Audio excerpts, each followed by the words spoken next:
Hello and welcome to the MSU Wealth Management Association podcast. This summer, we are excited to bring back some of our favorite episodes every Monday. We hope you are having an amazing summer and expect new interviews for our next season, Season 9, in September as the school year begins. Thank you for listening and enjoy. What's going on, everybody? Welcome back to the WMA podcast. My name is Jay Kane, and today we are joined by Hannah Moore. Hannah holds the CFP designation and is a financial planner and educator for Guiding Wealth. Hannah created a virtual externship for 2,000 financial planners while also creating content for her own blog. Her passion is working on the client-facing side of the industry and helping new financial planners. I hope everyone enjoys.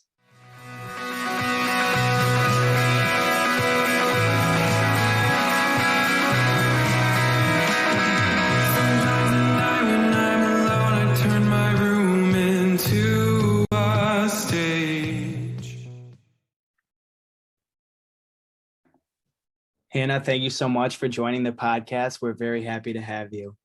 Yes, well, I'm happy to be here. Thank you for the invitation. Absolutely. So could you kind of start off just by telling everyone a little bit about yourself, your background, and why you wanted to get into financial planning? And, was it always this route that you wanted to take?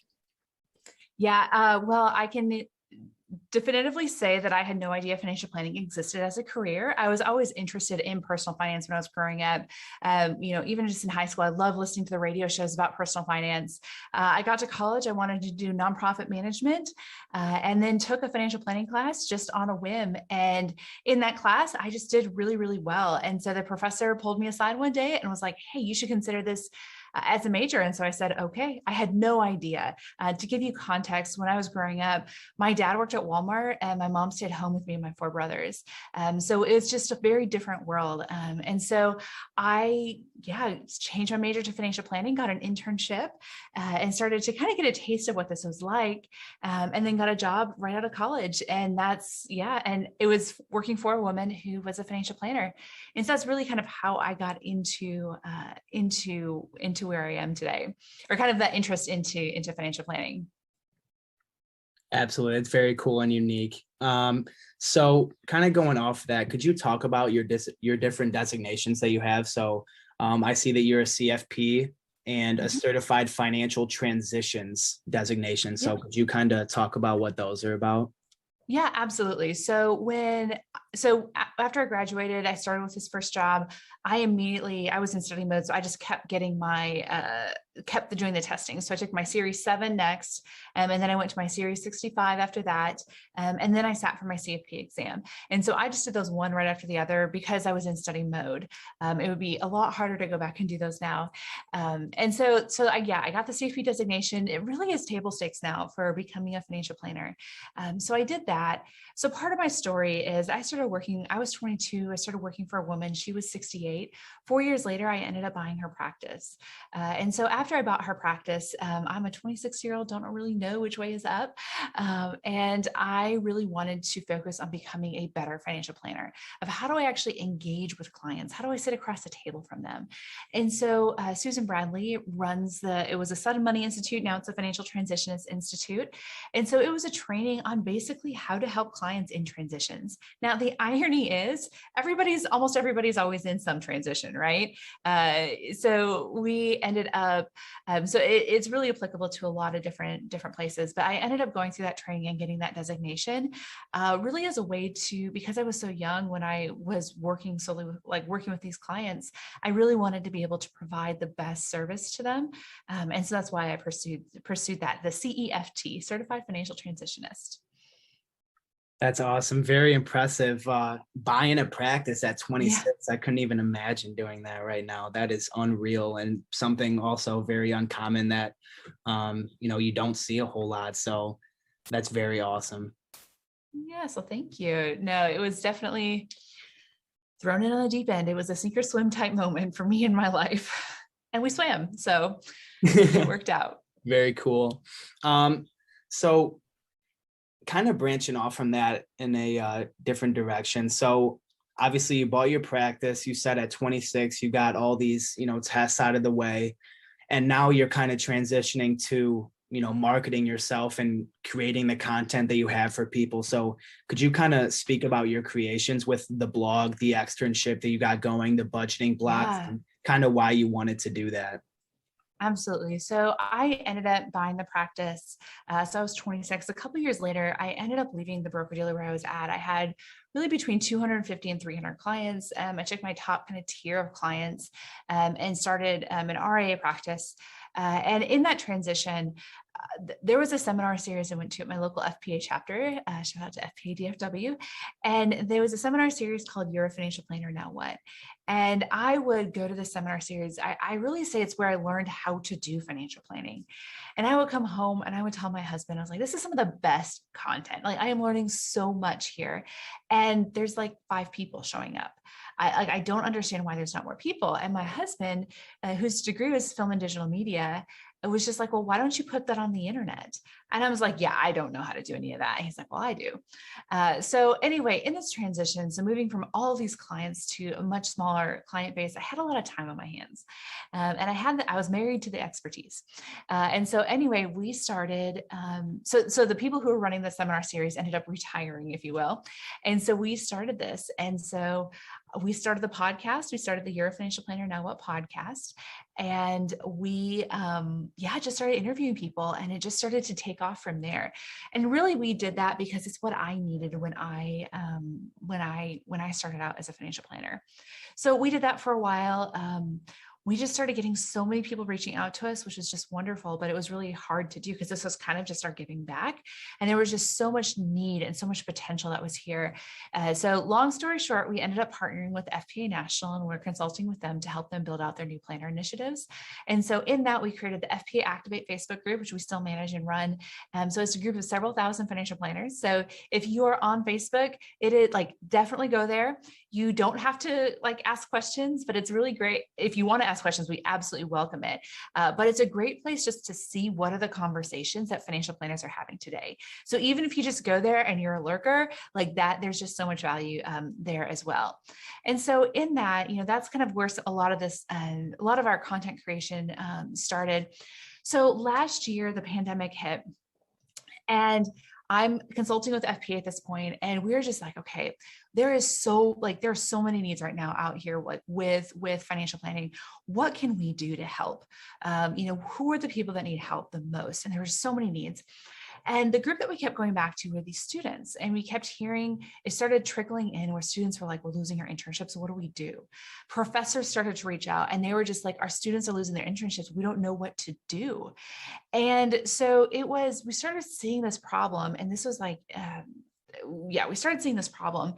And we were just like, okay, well, what can we do? And we had the idea of like, okay, can we pair our member firms with the students? But then we realized that our member firms are losing their internships too, because nobody knew what to do, right? Nobody was immune from that. And so what we did is we did a couple of focus groups with students, and we said, what is it that you value most about your internship experience? And so what we very quickly realized, and we knew this intuitively, that you can never replace that one-on-one in-depth internship experience, right? You can't replace that walking into an office, you're seeing the receptionist, having those conversations with people. But we said, what about everything else? What if we could recreate an internship-like experience online and in a way that scales? And so we did that. And so it was kind of wild from the day we decided that, yes, we are going to do it, to the day that the Friday we ended the content, it was 3 months and a week. And so what we ended up doing is we came up with this idea of an externship. So we partnered with some of the largest financial planning technology firms, so we partnered with eMoney. So really one of the largest, I think they're the largest financial planning software. We partnered with TD Ameritrade and with Morningstar. So all the students got access to eMoney, Morningstar, and TD's Education Center.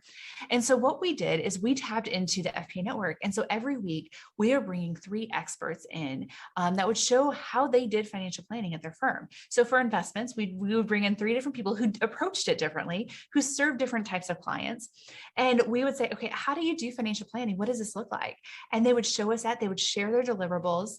And then what we would do is we would give the students assignments piece based on those. So we would say, hey, like you guys are going to be doing the work as if you were in an internship, but for a lot of different firms.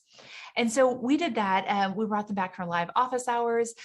We did a lot of software training, really helping students become get a comfort level in these softwares, bringing in lots of different speakers to show, not just what a topic looks like in a firm, but how do firms approach financial planning? How does that look different?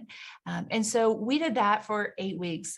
We told everybody that it was 20 hours of work a week, and it was 20 hours of work a week, if not more. So we really wanted to make this a very rigorous program. And what we heard was just overwhelmingly positive. People were just so grateful for this opportunity to be able to see this. But what it really meant, so there was just a lot of so they were able to see what financial planning looked like. In these focus groups we did with students, the number one thing we heard was, I want to know if this is a career for me, and I want to know what career path I should follow. And we were able to do that because you didn't just get to see how one office did it. You got to see how many offices did it. You got to see what area of financial planning you wanted to do. And so there's just a lot of really cool things that we could do because you weren't just going into one office, you were going into many different offices. So that's really how the externship started. So that was last year. So this year we did it again, and we opened registration. So people had an idea of what we were doing before. I'm pretty sure nobody had any idea of what we were doing last year, maybe us included a bit. And so anyway, yeah, this year we had 940 different students register for the externship. We were in over 150 universities with undergrad students. So really a wide reach. And, there's just so many cool things about the externship, but one of my favorite is that it provided an opportunity for people to get to see financial planning who wouldn't have been able to do it. You're not having to commit the years and years of education time, of the thousands of dollars it costs to get that education before you can even get into the room. Like, it is allowing people to just get a taste of it and see if this is something that they want to pursue. So that's a little bit of how the externship came about. And I'm happy, I can keep going, but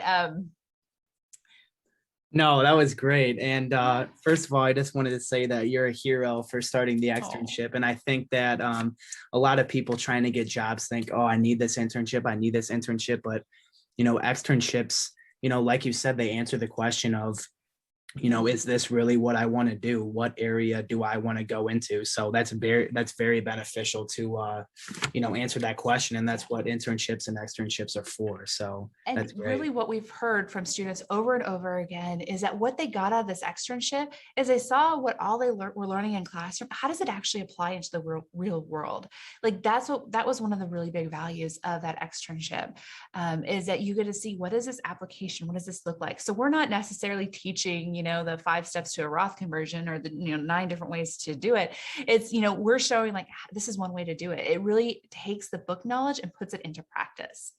So one of the things that we did this externship that was new from last year was we brought in a real client meeting. So we took a camera into some meetings that I had with John and Diana, or their names, and let the externs actually get to sit in on these meetings.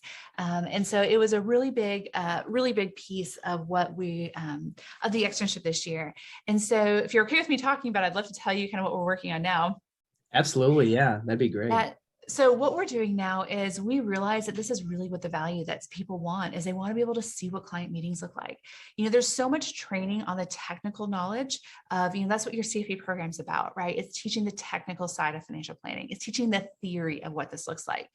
There's also a ton of training once you get out into the space on sales. How do you find clients? Tons of people out there. There's so many resources for that. There's very few resources on how to be a great financial planner. How do we develop our skill sets, our competencies on actually providing this great experience for our clients? And so what we did is we have a monthly program called Amplified Planning Core, where it is 1 meeting a month, where you get to watch me in a meeting, and you get to see what I do well, what I don't do well. And I tell you guys all of it. You guys literally see it all. We've had times when this first client that we're showing you is Drew. And I'm not to give out spoilers for it, but there's a point where he walks in, the first thing out of his mouth basically ruins the entire financial plan that we've been working on. But that's real life, right? Like, how do you teach that thing? So we really wanted to show you, what does financial planning actually look like in practice?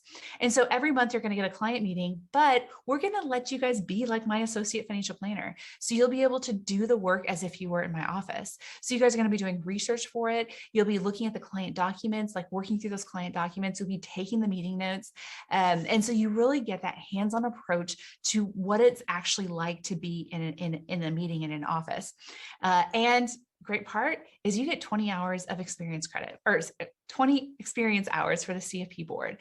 So you can start building some of your experience hours towards getting your CFP designation as well. So definitely check that out with Amplified Planning 4. We're really, really excited to be able to offer that.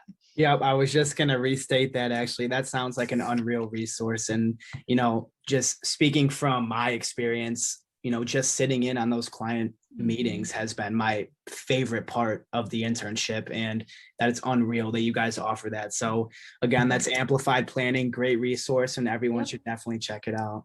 Yep. So amplifiedplanning.com, and then /core will be, but if you just go to the website, you'll be able to find it. That's what we heard over and over from new students. It's like, they need the reps. You need the reps of seeing what clients are like. Absolutely. And it's so great. We have John and Diana, and then we have Drew, and they're so different. And how do you relate to these different clients? And so our goal is to, how can we help students shorten that learning curve so they can be excellent financial planners? Mm-hmm. And yes, you get to see it all, the good and the bad. Absolutely. So Hannah, could you kind of talk about your experiences with, the blog that you created, and, should everyone consider creating their own content for financial planning? Is this something common you see, new financial planners doing? I mean, what are the benefits of creating content like this? Yep. So I think we're in this, it's such an interesting time that we're in financial planning in the world. It's so fun.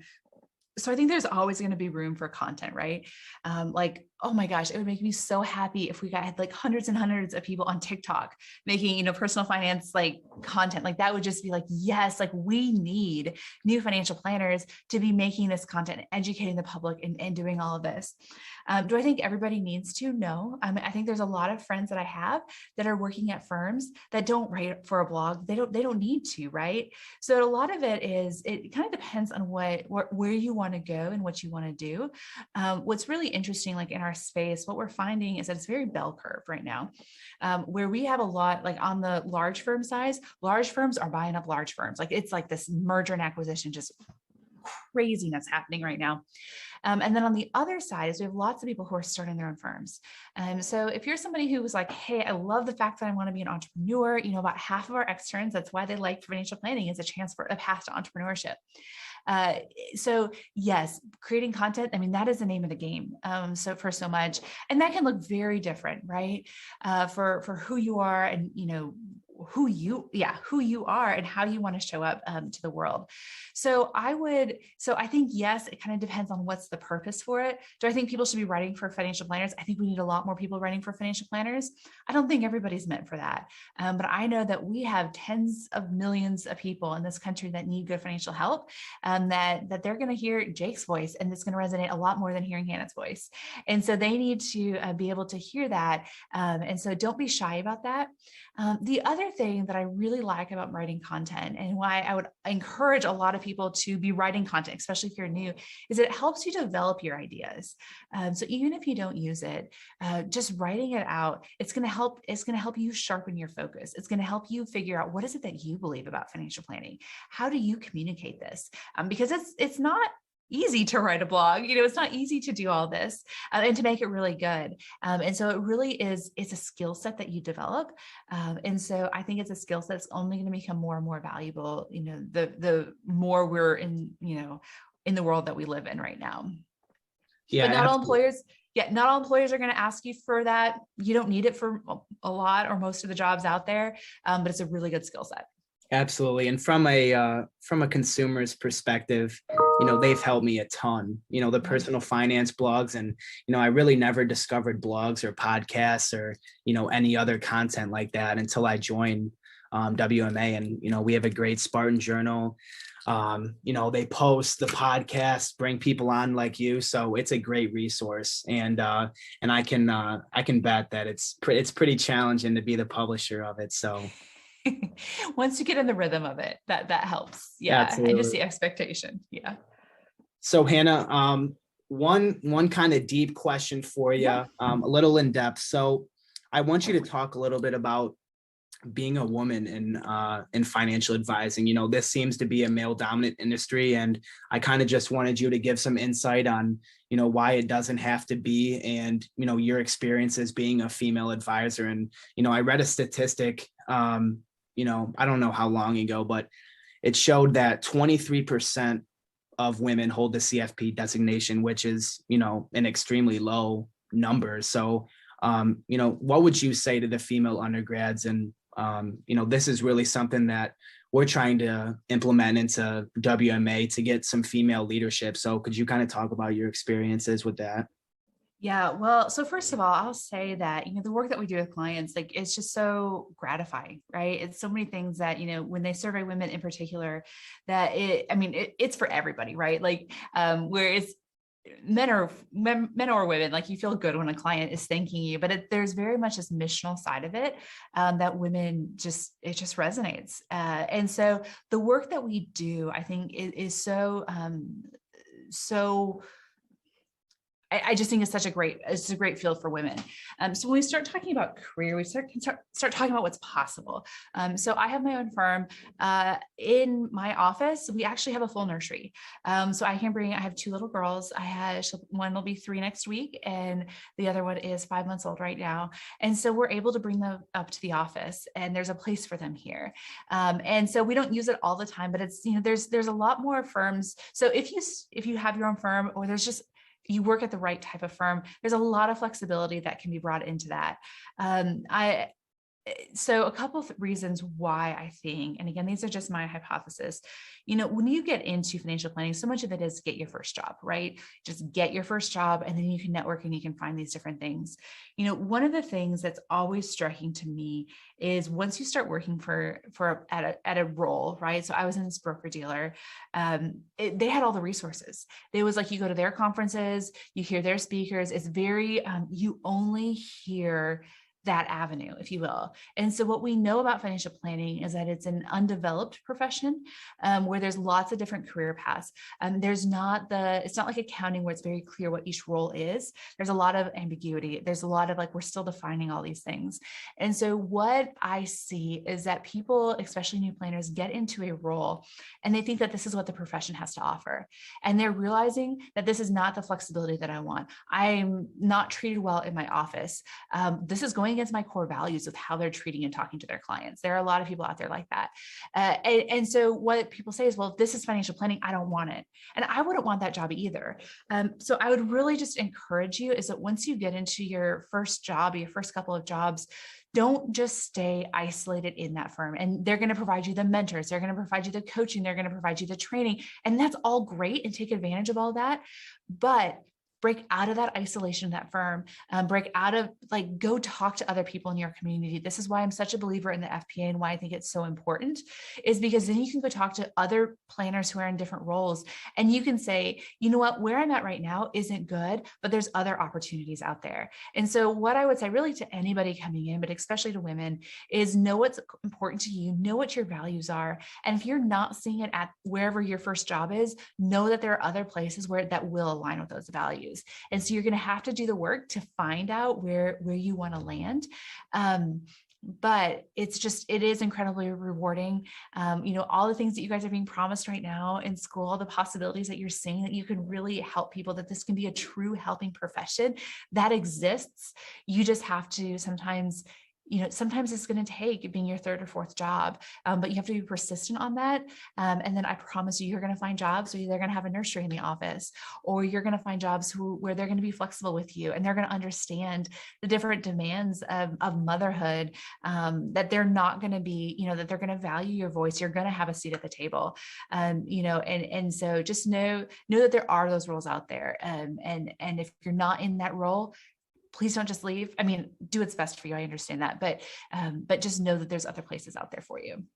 Absolutely. That's great advice to not stay isolated. And that's something that I've heard from multiple people. And like, you may not like your first job, and then, the second job is the complete polar opposite of, your first one. And then your third one, you start to settle in a little bit more. So that is definitely not the first time that I've heard that. So that's great advice. And, something that people should consider, trying out different avenues of the industry for sure.